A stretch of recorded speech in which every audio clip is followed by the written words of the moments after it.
G'day guys, it's Friday morning and I've finally, once again, I'm a little bit late doing this preview. That's okay. Hope you like my top. My eldest son actually bought this for my birthday, I reckon about 3 or 4 years ago. Now, I don't wear it a lot. It's actually got My Blue Heaven. Oh, nearly fell off my stool on the back. It's an absolute ripper. Not quite sure where he got it from. He ordered it somewhere and got it specially made for me. I reckon it's superb. Little bit old school with the old school 1980s Carlton emblem right there.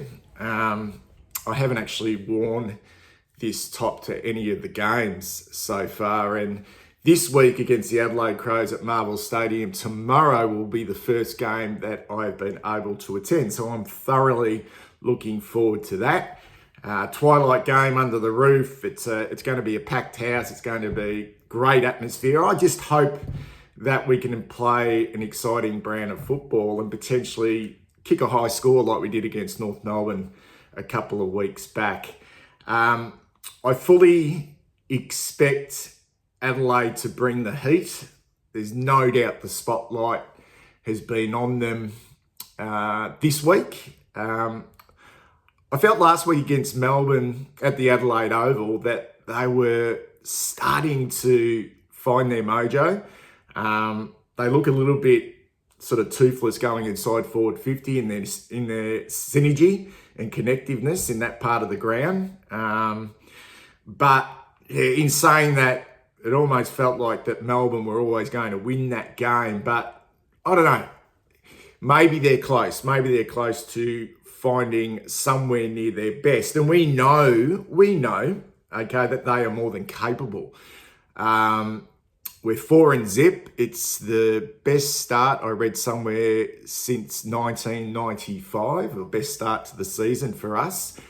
So that is a very, very solid platform. And given the result of last night's game with Melbourne and Brisbane, there's that opportunity just to really cement our place in the top 4 on the AFL ladder, because we just know come the end of the year, if we are top 2 or top 4, we're going to get a home final. I think that's going to be very important with clubs like GWS and Sydney and potentially Brisbane, who are now starting to play really good football. You won't want to be travelling. And I think, Collingwood last year, probably the perfect example of that. They had such a strong season, particularly at the start of the year, and built that foundation. And then they dipped towards the end of the year, but still had enough wins in the bank to finish top 2, got the home finals and ended up winning a grand final. So, I fully expect us to get the job done tomorrow against the team that I know will bring the heat, Adelaide. And they are capable of playing some really good football. It's not a dissimilar team to what they were putting out on the park last year. I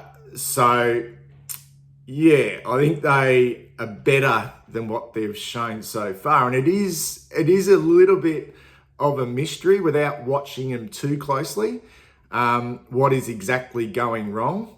But there's certainly a lot of question marks and a lot of frustration with the Adelaide Crows at the moment, particularly from their supporter base.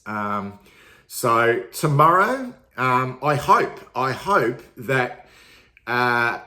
they do bring the heat, because it gives us an opportunity to really prepare ourselves for a tough run. It is a brutal run over the next couple of weeks. We've got the GWS Giants at Marvel Stadium the following week, which is going to be an absolute cracker. And I think the club that I am probably more worried about than any other is Geelong. I just think they're a fabulous team, and we've got them at the MCG a week later. So we really need to be winning this game, and we really need to be looking at areas of our game which have somewhat sort of eluded us over the course of the start of this year, and that is our work around stoppages, and in particular in the centre of the ground. And I'm not quite sure, it will certainly help, with Sam Walsh coming back into the team.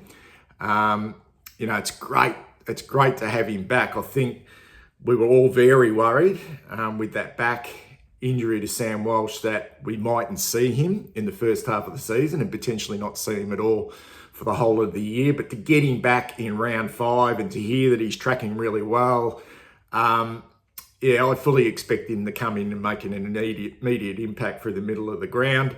It's only the one change at the moment for us. Lockie Fogarty, who's been really good since he came back into the team halfway through last year as that pressure forward. He's such a hard nut. His pressure acts and his tackling, probably arguably one of the best in the competition for the role he plays. He goes out suspended, although he has broken his wrist. I'm just hoping that's not a... the club haven't really revealed a lot about that wrist injury and what the timeline is for that. But I'm hoping that's not a scaphoid fracture, because they can be very, very tricky. And he could spend a fair bit of time on the sidelines. If it is a fractured scaphoid. We have a really, I suppose, a frustrating and worrying injury list. It's probably not too bad to have that injury list at the start of the year. If it was heading into a finals campaign and we have a long injury list, that would be more concerning. It gives us time. We are banking the wins to cover that. But it does make for an interesting selection, and we have been rather conservative at the selection table once again, because there probably isn't the level of talent or depth at the moment to be putting a lot of pressure on some of the players that may be underperforming or not at their best at the moment. So hopefully tomorrow, some of those players, which I'll go through in a minute, that may be down a little bit on form and a little bit of output, that they can find somewhere near their best tomorrow against the Adelaide Crows. So let's quickly, I'll go to Adelaide shortly. I fully expect Adelaide to bring a lot of heat to this game tomorrow. Whether they can find their best is a little bit debatable at the moment. I think their confidence is really down, and maybe they will be trying a little bit too hard and manufacturing something that mightn't be there at the moment. But I certainly think they will bring some real aggression to their game, and I think the effort for the most part will be there. I think even last week against Melbourne, you could see that they were really trying. They were really trying to find something. But they never really looked like winning that game against the D's. So, I am super confident. I really am. Without being overconfident, I am a little bit of a worrier, particularly these types of games. This is the best start to a year that we've had since 1995. And I do remember back to that 1995 season where we started the year, I think, pretty bloody well. Obviously, but we then dropped some games that we shouldn't have dropped against teams that were outside the top 8, or was it top 6 back then? I can't remember, but I think it was Sydney and then St Kilda back to back from memory. So could we drop this game? Of course. I mean, Adelaide at their very best could cause us some concerns. If they can click and if their confidence is up. We saw that a little bit last night with Brisbane. Once they got their confidence up, they made it very difficult for a team like Melbourne, who looked a little bit tired last night. They'd have a particularly difficult start to the season. I wouldn't be taking the Adelaide Crows too easily, but I am really confident that this group that we've got at the moment know exactly where they're at and what they need to improve on to get better. And I just can't for the life of me see us letting this game slip. I can't. So in saying that though, if we're slightly off, it could get very tight once again. But whether they have the actual game like Fremantle did last week, where they really made it difficult for us and strangled us, I'm not quite sure whether Adelaide have got that in them. And the messaging from Matthew Nicks during the week, and I think it was echoed by Darcy Fogarty as well, that the Crows really want to take this game on and be really aggressive with their ball movement. And they've been down, their skill level has been down. And their forward of centre work has been something which, has been really average for them over the course of the first 4 weeks. But that can click pretty bloody quickly if the confidence rises. And they've got some firepower in their front half who haven't fired so far this year, and we would hate to see that happen to us tomorrow at Marvel Stadium if we're slightly off. Defensively, we look really strong. I think it's a part of the ground that has really grown over the last 12 months or so. A lot of experience down there now. I think when you've got that experience down there, you can really blood a player like Brodie Kemp, who still has parts of his game that can be worrying, but that comes with experience and comes with time on the ground. I think, in an ideal world, that spot would probably go to someone like Caleb Marchbank if his body was right. But given his body and given that he can't get on the park, I think we're pretty bloody lucky to have someone like Brodie Kemp in the wings, and he gets another opportunity this week. And I thought for the most part he was really good last week, apart from a couple of silly mistakes that he tends to make. So hopefully over the course of the next 12 months, that those little areas of the game that are somewhat frustrating with a player like Brodie Kemp can be ironed out. I'm sure they will, because he's an exciting talent, particularly offensively. He backs himself in the air. He's got a little bit of X factor about him. And I look forward to seeing him play once again tomorrow. He will no doubt get a job on maybe a Darcy Fogarty. I see that the Crows have brought in Lockie Gallant, the boy from St. Bernard's, to replace the journeyman Chris Burgess, who didn't really fire a shot coming across from the Gold Coast Suns. He's been omitted. So Lockie Gallant, he's 193 centimetres, still quite light in regards to his body. He's 22 years of age, only played the 12 games. So that could be the ideal matchup for Brodie Kemp. But I love what we're doing offensively from our back half. A lot of run, a lot of dare, using the corridor with Zach Williams, Adam Sard, and also Jordan Boyd, who are forming a really strong, not only defensive unit as those smalls, but also providing a lot of run. Nick Newman is now able to play that real lockdown role, but really, I suppose, reliable with what he does with the ball. Thought Mitch McGovern was a little bit off last week, just with his. He just looked just a little bit off the pace, but he's had a really strong start to the season. I thought, once again, Jacob Weitering, his second game back last week. Sometimes the second game back can be the hardest after an injury layoff, but he was amazing last week. He just rebounded absolutely everything. And I look forward to that matchup with Tex Walker, who had a huge year last year for the Crows, but he's struggling. He's struggling, but we know with Tex that he only needs 5 or 6 disposals because he's such a beautiful set shot for goal that, he could make you pay.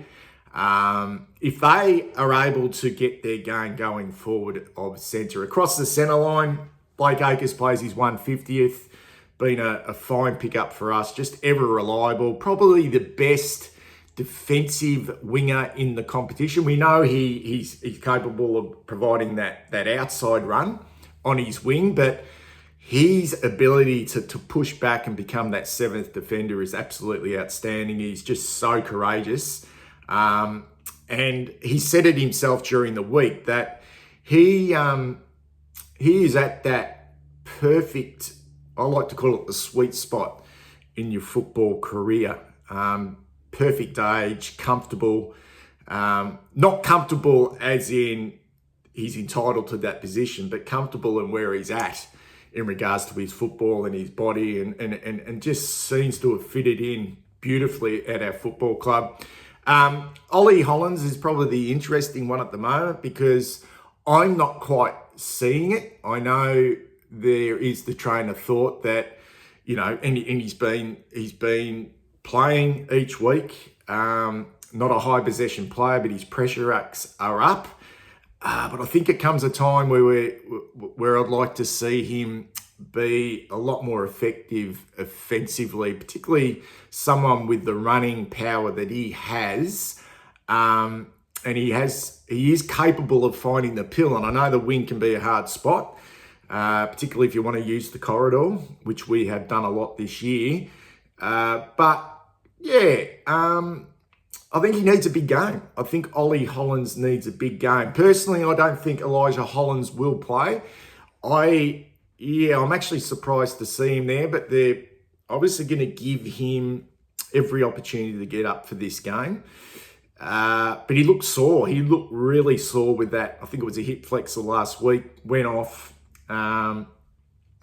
I can't see him playing, so I expect a late change with him, which will open the door potentially for maybe Jackson Binns. He's one of the emergencies to come in and make his debut, or even Lachlan Cowan to come into the team as well. But I would actually like to see Jackson Binns make his debut in this game. I think it'd be a perfect opportunity. In fact, I thought they might make the move and give Jackson Binns an opportunity to debut, but they obviously haven't. Matthew Kennedy needs another big one. I think there'll be players knocking on the door shortly to take that spot. Fantasia as well. We're continuing, persevering with Orazio. There will have to come a time where we need to see more from Orazio. Pressure good, but we need more. Always unlucky to be the sub last week, and then I think another mouth-watering opportunity contest for Tom De Koning up against the veteran now, Riley O'Brien, who I think, you know, he's a big boy. And last year they dominated centre clearance against last year, particularly early in that game in the gather round where they blew us apart. And that's an area of our game that's really struggled so far this year. And I've spoken about what the focus is for Adelaide this week, which is taking the game on. And you can take the game on when you're winning clearances. But our focus, according to Michael Voss, will be around clearance. And it's a big job because we know Riley O'Brien, his big strength is his work at stoppages. He's a very hard man to get around.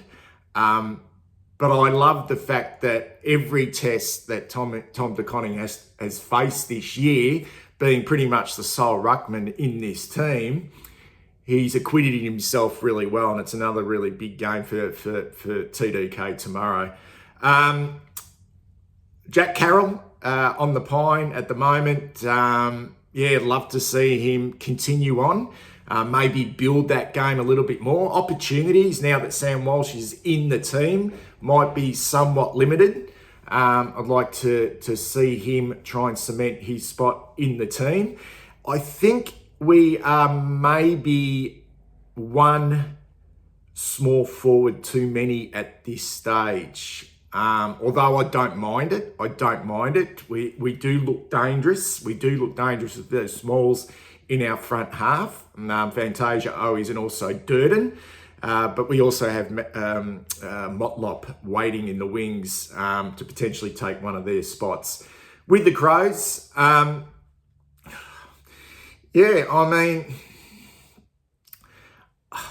think defensively they've been okay. I mean, I like what the Irishman's doing. He's coming across from Collingwood, Mark Keane.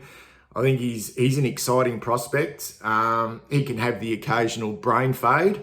I think he'll get the job on Charlie Curnow, which will leave the more dour Jordan Butts. He's a real workhorse to take Harry. Harry would like to hit back after a quiet game last week, win more of the ball, but also hit the scoreboard. Thought he was relatively quiet last week.